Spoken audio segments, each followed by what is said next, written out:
Jumpa lagi konco-konco. Bulan lalu, saya menerima seorang pasien hamil anak kedua, di mana anak pertama meninggal saat dilahirkan. Ketika saya tanyakan kenapa, ibu ini kemudian bercerita bahwa sebenarnya persalinan yang pertama itu berjalan dengan lancar. Kepala bayi keluar, namun kemudian terjadi kemacetan bahu. Dokter dan beberapa perawat mencoba menolong, namun setelah 30 menit bayi baru lahir dalam kondisi sudah meninggal. Berat bayi sekitar 4,2 kilo. Kemudian ibu mengalami perdarahan hebat karena sobekan jalan lahir. Kemudian sampai mengalami transfusi darah sekitar 4 kantong.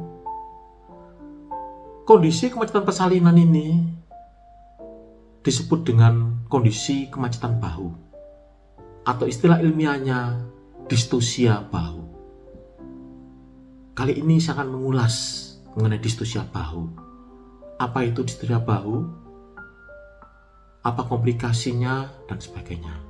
Tonton terus videonya dan jangan lupa untuk like, subscribe, dan share. Oke? Stay tune.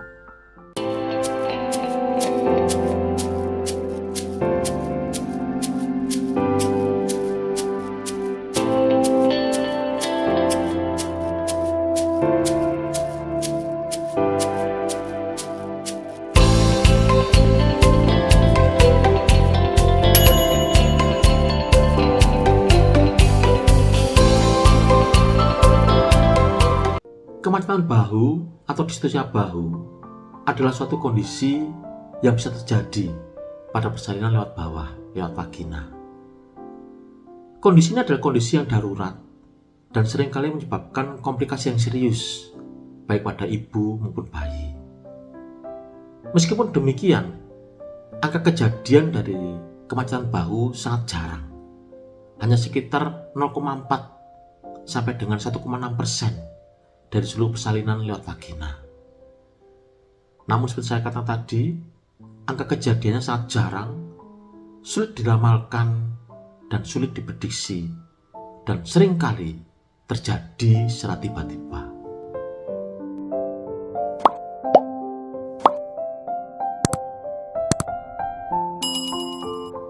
Pada proses persalinan normal, yang pertama kali lahir adalah kepala bayi, kemudian diikuti oleh bahu bayi, tangan bayi, dan akhirnya seluruh badan bayi.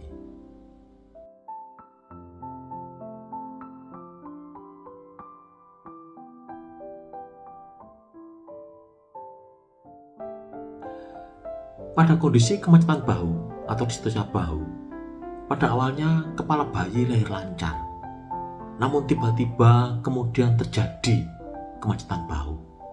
Bahu dan juga badan bayi tidak bisa lahir dan terjadilah kemacetan persalinan.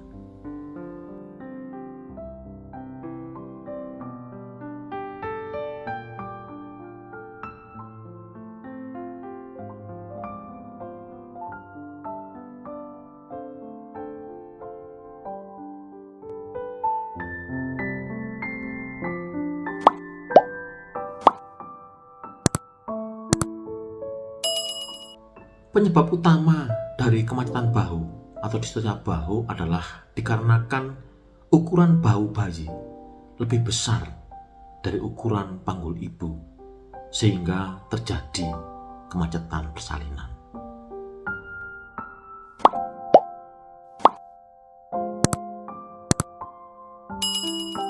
Meskipun sulit diramalkan, namun terdapat faktor yang menekan risiko terjadinya kemacetan atau distosia bahu. Antara adalah yang pertama, ibu hamil dengan taksiran berat bayi di atas 3,5 kg. Yang kedua adalah ibu hamil dengan tinggi badan kurang dari 145 cm atau dicurigai memiliki panggul sempit. Yang ketiga adalah ibu hamil dengan obesitas atau ibu hamil yang memiliki kencing manis atau DM. Yang keempat adalah ibu hamil dengan kehamilan lewat bulan. Yang kelima adalah ibu hamil dengan kondisi tulang panggul yang tidak normal. Bisa karena kelainan bawaan atau karena ada riwayat patah pada tulang panggul. Yang keenam adalah ibu hamil dengan riwayat kemacetan bahu pada persalinan sebelumnya.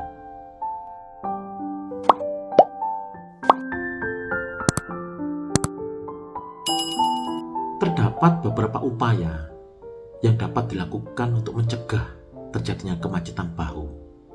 Yang pertama adalah sebaiknya sebelum hamil, ibu bisa menjaga berat badan.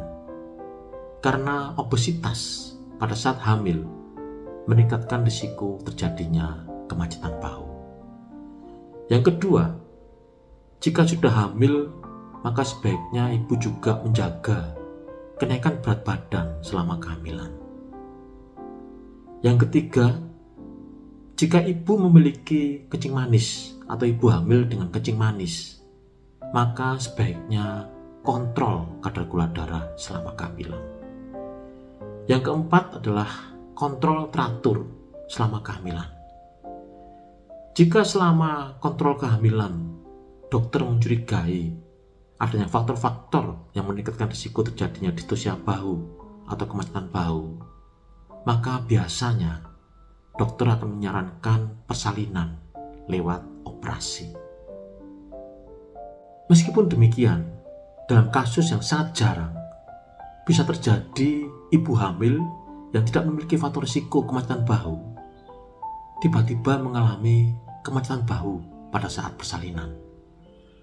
Oleh karena itu, di banyak buku-buku ilmiah dikatakan bahwa kemacetan bahu pada saat persalinan itu bersifat unpredictable, tidak bisa diramalkan, dan seringkali terjadi secara tiba-tiba.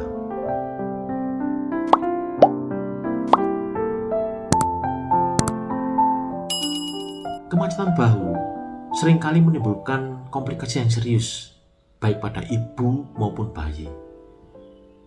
Komplikasi serius yang sering terjadi pada bayi pada kondisi kemacetan bahu antaranya adalah yang pertama, kerusakan jaringan saraf di daerah bahu dengan akibat bahu bayi menjadi lumpuh dan sulit digerakkan.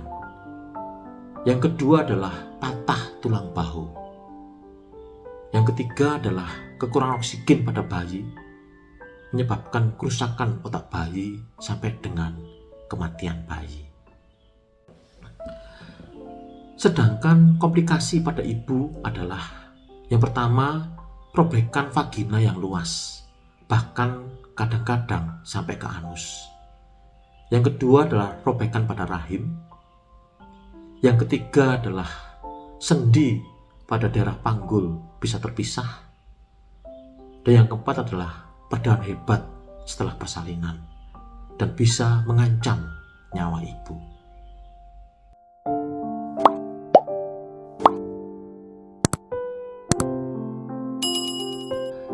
Langkah pertama, jika seorang tenaga kesehatan tiba-tiba menghadapi kemacetan bahu atau distosia bahu pada saat persalinan, terutama jika pada saat itu dia menolong persalinan sendirian, maka langkah pertama adalah call for help atau mencari bantuan. Diperlukan minimal 3 orang tenaga kesehatan untuk mengatasi kemacetan bahu. 2 orang untuk mengatasi kemacetan dan 1 orang untuk mempersiapkan jika terjadi komplikasi yang serius baik pada ibu maupun bayi. Mempersiapkan dengan pasang infus, mempersiapkan oksigen dan sebagainya, dan juga segera memberitahu keluarga tentang kondisi yang sedang dialami pada saat itu.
Demikian informasi sederhana yang bisa saya berikan terkait dengan kemacetan bahu atau distosia bahu.